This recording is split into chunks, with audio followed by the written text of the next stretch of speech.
दोस्तों, बीजेपी को हराने वाले को राहुल गांधी ने दे दी है कमान। मोदी शाह की रणनीति पर पानी फेरने वाले व्यक्ति को राहुल गांधी ने कमान सौंप दी है।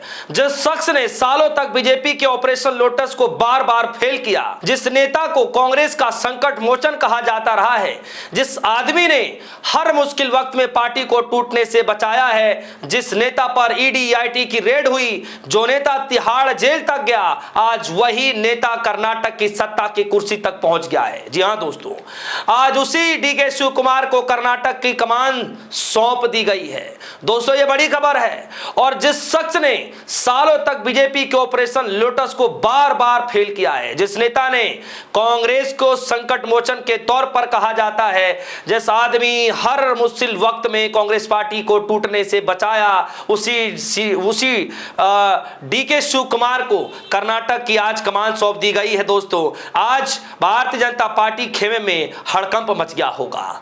और सबसे दिलचस्प बात यह है दोस्तों कि यह सिर्फ मुख्यमंत्री बदलने की कहानी नहीं है, यह आने वाले समय की बड़ी राजनीति की पटकथा मानी जा रही है। आप समझिए कि राहुल गांधी इन दिनों जो निर्णय ले रहे हैं, उन निर्णयों से सबसे ज्यादा अगर नुकसान, सबसे ज्यादा अगर हलचल मची है तो वो सिर्फ बीजेपी के खेमे में मची है। क्योंकि जिस तरीके से अचानक घटनाएं बदल रही हैं, उसमें कई बड़े सवाल खड़े होते दिखाई दे रहे हैं। सिद्धरमैया ने खुद इस्तीफा नहीं दिया। जी हां दोस्तों, खुद प्रेस कॉन्फ्रेंस की, उसके बाद खुद डीके शिव कुमार का नाम प्रस्ताव आगे रखा और कुछ घंटों के भीतर ही राज्यपाल अचानक कर्नाटक छोड़ करके निकल गए। वो भी खबरें चली। अब बीजेपी ये कह रही है कि ये सब कुछ एक सामान्य एक नीति है, सामान्य तरीके से हुआ है, लेकिन कांग्रेस के भीतर इसे एक बड़े राजनीतिक संकेत की तरह माना जा रहा है या फिर देखा जा रहा है। दोस्तों, कहानी जो है शुरू होती है यहां से। असल कहानी तो पर्दे के पीछे कुछ और चल रही है। हम आपको बताने जा रहे हैं दोस्तों कि किस तरीके से डीके शिव कुमार को कोई अचानक से ही प्रेजेंट नहीं किया गया। डीके शिव कुमार वो नेता हैं, समझिए दोस्तों, डीके शिव कुमार इकलौते वो नेता हैं जिन्होंने महज 23 साल की उम्र में एचडी देवेगौड़ा जैसे दिग्गज नेताओं के खिलाफ चुनाव लड़कर के पूरे कर्नाटक के अंदर चौंका के रख दिया था कि लड़ाई ऐसी भी लड़ी जा सकती है। उस वक्त चुनाव भले ही डीके शिव कुमार हार गए थे, लेकिन लोगों ने पहली बार देखा कि एक लड़का जो डरता नहीं है। जी हां दोस्तों, यही डीके शिव कुमार हैं और आज सब कुछ देखा जा सकता है। डीके शिव कुमार उस समय से लेकर के आज तक पीछे मुड़ करके कभी नहीं देखे कि राजनीति गलियारों में क्या कुछ हो रहा है, क्या कुछ होगा, उनको कहां से कहां तक भेज दिया जाएगा, कभी पीछे मुड़ करके नहीं देखे। 1990 में जीत मिलती है और फिर लगातार जीत पर जीत पिछले 30 सालों से ज्यादा की राजनीति हो गई और आज तक कभी चुनाव उसके बाद से हारे नहीं।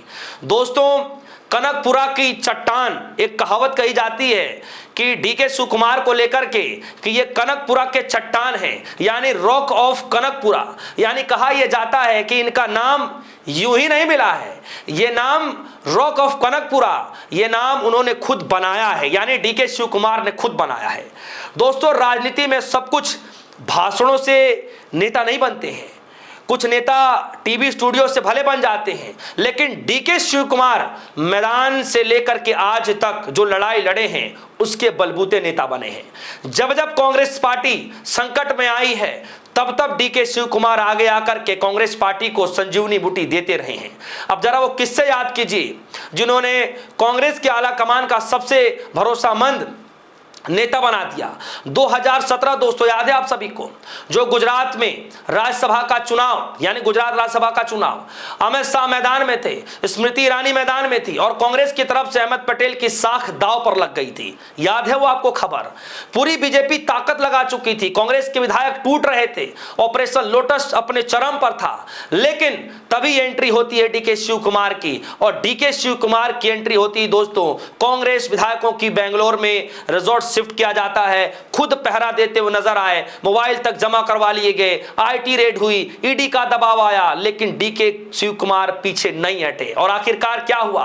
अहमद पटेल चुनाव जीत गए।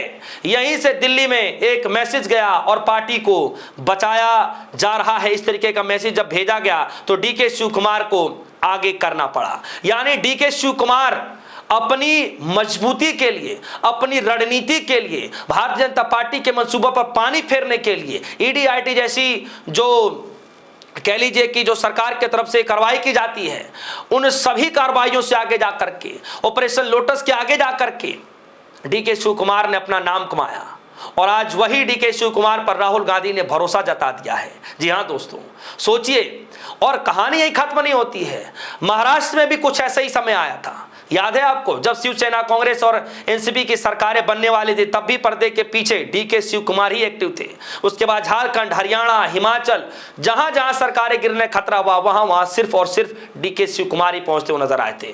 हिमाचल में तो हालात इतनी खराब हो गई थी कि कांग्रेस सरकार गिरने की नौबत आ गई थी। राज्यसभा चुनाव हार गए, विधायक भी नाराज हो गए, लेकिन फिर भी डीके शिव कुमार वहां पहुंचते हैं, बैठकी होती है, बागी नेताओं को मनाया जाता है और सरकार बचा ली जाती है। सोचिए दोस्तों, यानी सिर्फ डीके शिव कुमार ही इकलौते ऐसे नेता कांग्रेस के पास बचे हैं जो कभी भी क्राइसिस मैनेजर के तौर पर माने जाते हैं। यानी कांग्रेस पार्टी के अंदर जब भी क्राइसिस आती है, तब डीके शिव कुमार जैसे लोग सामने आते हैं और संकट मोचन कांग्रेस के लिए बनते हैं दोस्तों। और इसीलिए डीके शिव कुमार पर राहुल गांधी ने भरोसा जताया है। दाव राहुल गांधी ने इतना बड़ा खेल दिया है कि ये सिर्फ राज्य की राजनीति के लिए नहीं, बल्कि पूरे लोकसभा के चुनाव के लिए राहुल गांधी ने डीके शिव कुमार पर यह बड़ा दाव खेल दिया है। जी हां दोस्तों, कहानी का सबसे बड़ा ट्विस्ट बाकी है, लेकिन कर्नाटक में सत्ता परिवर्तन जितना शांत दिख रहा है, अंदर की राजनीति उतनी ही गर्म बताई जा रही है। आने वाले दिनों में बहुत कुछ देखने को मिलेगा। भारतीय जनता पार्टी शांत बैठने वाली नहीं है, लेकिन जिस नेता के ऊपर राहुल गांधी ने भरोसा जताया है, इससे यह साफ होता दिखाई दे रहा है कि दाल गलने वाली नहीं है। सवाल पूछा जा रहा है कि जो राज्यपाल जी अचानक चले गए थे, आखिरकार वो अचानक क्यों गए थे? क्या सिर्फ पारिवारिक इसकी वजह थी, या फिर आखिरी वक्त में कोई राजनीतिक चाल चलने की कोशिश की जा रही थी? कांग्रेस नेताओं का दावा है कि बीजेपी आखिरी दांव खेलने की कोशिश कर सकती थी और कर भी रही थी। हालांकि बीजेपी ने इन आरोपों को खारिज कर दिया कि ऐसा कुछ भी नहीं है। लेकिन मैं आपको बता दूं दोस्तों, राजनीति में टाइमिंग बहुत कुछ कहती है, और यही टाइमिंग का है दोस्तों कि जिस तरफ इस्तीफे की बातें चलने लगी, उस तरफ घटनाएं तेज हो गई। लेकिन इन चर्चाओं के बीच, इन घटनाओं के बीच राहुल गांधी ने कमान संभाला और सब कुछ साफ साफ रख दिया। यानी डीके शिव कुमार कर्नाटक के मुख्यमंत्री तो बन गए, या राहुल गांधी ने जिनके ऊपर भरोसा जताया वो सब कुछ तो तय हो गया। लेकिन अब बारी है डीके शिव कुमार की, जो आज तक कांग्रेस पार्टी को निराशा हाथ नहीं लगने दिया है। क्या लगता है कि आने वाले वक्त में जो राहुल गांधी कह रहे हैं कि 1 साल में मोदी की सरकार गिर जाएगी, क्या डीके शिव कुमार उन मैसेजों पर कायम रख पाएंगे? दोस्तों, आपकी नजरें, निगाहें क्या कहती हैं? राजनीति के अंदर क्या कुछ होने जा रहा है? दक्षिण भारत में कांग्रेस पार्टी को जो सबसे बड़ा चेहरा बनाना था, वो तैयारियां शुरू हो चुकी हैं, चेहरा बन चुका है। क्या लग रहा है कि कर्नाटक से भारत की राजनीति में क्या असर पड़ने जा रहा है? राहुल गांधी को उसको क्या फायदा होगा? कांग्रेस पार्टी को उसको क्या फायदा होगा? आपको क्या लगता है? वीडियो कमेंट सेक्शन में जाइएगा, अपनी राय जरूर रखिएगा। फिलहाल के लिए दीजिए इजाजत, देखते रहिए DS4 न्यूज़। धन्यवाद।